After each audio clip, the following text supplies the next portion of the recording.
அது அவங்களுக்கு ஒரு நிறைய இடங்களில் கனெக்ட் ஆனது. நீ என்ன மனசில் வச்சுட்டு தான் நடிச்சியா அப்படின்னு கேட்டாங்க. உதாரணத்துக்கு ஜிம்முக்கு போகிற விஷயம் இருக்குல்ல, அவங்க வந்து நான் இன்றைக்கி தான் லாஸ்ட்டு, நாளையிலேருந்து நான் ஜிம்முக்கு போகிறேன், இப்படி வருஷம் வருஷம் ஃபீஸ் கட்டிடுவோம். அவங்க நாளைக்கு வாங்க பிரியாணி எல்லாம் ஆர்டர் பண்ணிடுவோம், இன்றைக்கி லாஸ்ட் நாள் இதுக்கு மேலே சாப்பிடுவோம். இது டெய்லி நடக்கும். அது வந்து எனக்கு படத்துலேயே இருக்கும்போது அந்த சீக்வன்ஸ் தான் சொல்ல, நீ என்ன மனசில் வச்சு தான் இந்த படம் நடிச்சிருக்க அப்படின்னாங்க. சிறப்புண்ணே. கண்டிப்பாக இருக்கப்பட்டு வந்து தியேட்டர் ரிலீஸ் ஆகி நிறைய நல்ல வரவேற்பட்டுச்சு. அதுக்கப்புறம் வந்து ஓடிடிலையும் ரொம்ப வேற லெவல் ரெஸ்பான்ஸ் கிடைக்குது.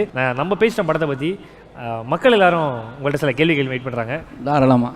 இல்லை, எல்லாருமே தமிழ் சினிமாவுக்கு வரும்போது நம்ம வந்து பார்த்திங்கன்னா பெரிய சூப்பர் ஸ்டாராக வரணும்னு நினச்சி தான் வரும். நீங்கள் நடித்த சில படங்கள் வந்து வியாபார ரீதியாக போகாத நிறைய படங்கள் இருக்குது. ஆனால் மக்கள் மனசில் நிறைய படங்கள் வந்து இடம் பிடிச்சிருக்கு. அதை பற்றி நீங்கள் என்ன நினைக்கிறீங்க? இல்லை, எனக்கு வந்து இந்த படம் ஓடுது ஓடலைங்கிறது எனக்கு எப்போதுமே அதை நான் யோசிச்சது கிடையாது. வெற்றி தோல்வியை பற்றி நான் எப்போதுமே சிந்திச்சது கிடையாது.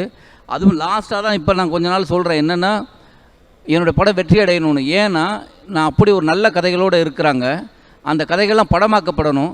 அப்போது படமாக்கப்படணும்னா என்னுடைய படம் ஓடினா தான் சில முதலாளிகள் காசப்பட முடியும். அதுக்காக ஓடணும்னு தான் நினைக்கிறேன். தவிர என்னோடய வேலை வெற்றி தொழில் இல்லை.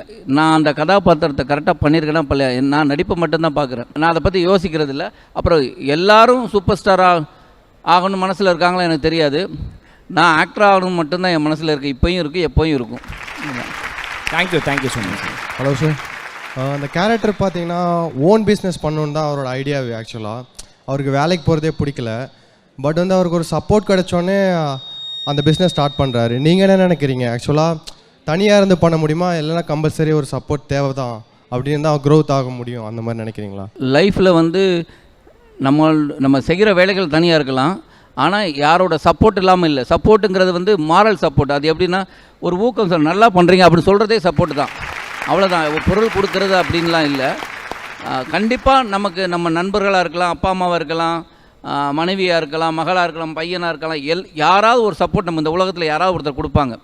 சும்மாவே இருக்கிறவனை பார்த்துட்டு நம்ம வந்து பிரமாதம் அப்படின்னு சொல்லும் போது அவனுக்கு அந்த எண்ணம் தோணும் ஒரு வேலை செய்கிறதுக்கு. அதனால் வந்து சப்போர்ட்டு வேணும், சப்போர்ட் கொடுப்பாங்க, அந்த உலகம் கொடுக்கும். ஹலோ சார், உங்களுக்கு இந்த இறக்கப்பட்ட ஸ்கிரிப்ட் சொல்லும்போது உங்கள் மைண்ட் செட் எப்படி இருந்தது? அது கேட்கும்போது உங்கள் ரியாக்ஷன்ஸ், அதில் அந்த கேரக்டரோட இம்பேக்ட் உங்களுக்கு எப்படி தோணுச்சு? இல்லை, ஆக்சுவலாக என்னென்னா, நான் ஸ்கிரிப்ட் கேட்கல, ஸ்கிரிப்ட் படித்தேன்.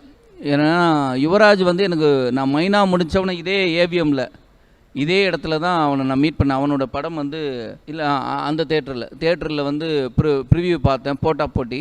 அந்த படம் பார்த்துட்டு அவரோட சேர்ந்து படம் பண்ணணும்னு தோணுச்சு. அதுக்கப்புறம் நாங்கள் ரெண்டும் பிளான் பண்ண நடக்கல. நிறைய கதைகள் கேட்டிருந்தேன். அப்படி வந்த கதை தான் இருக்கப்பட்டு வந்து எனக்கு பவுண்டடாக வந்தது. ஆனால் நான் சூஸ் பண்ண ரோல் வந்து மனோ ரோல்.